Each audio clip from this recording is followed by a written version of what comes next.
Hello hello my YouTube family, সবাই কেমন আছো? ব্যক্তিগত ব্যস্ততার জন্যই আর কেকের ডিজাইন তোমাদের সাথে শেয়ার করা হয়ে উঠছিল না, বাট আজ আমি হাতে একটু টাইম পেতেই শুরু করে দিয়েছি এডিট করা। তো যাই হোক, এই কেকটা আমি খুব তাড়াহুড়োর মধ্যে বানিয়েছিলাম। কাস্টমার আমাকে 3 ঘন্টা মোটে সময় দিয়েছিল আর বলেছিল, দীপ প্লিজ বানিয়ে দাও, তোমার হাতে বানানো কেক খেতে আমার বাড়ির সবাই খুব পছন্দ করে। তাই আর নাও করতে পারলাম না। আর আমি তো স্পঞ্জ আগে থেকে বানিয়েও রাখি না, তাই খুব তাড়াহুড়ো করে স্পঞ্জ বানিয়ে কেকটা করতে হয়েছিল। আর এটা স্ট্রবেরি ফ্লেভার হবে সেটাও বলে দিয়েছিল।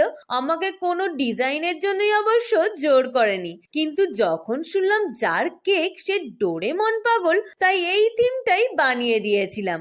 ভাই তো এই ডিজাইনের কেক দেখে পুরো খুশিতে ডগমগ। তোমাদের কেমন লাগলো ঝটপট কমেন্ট করে জানাও।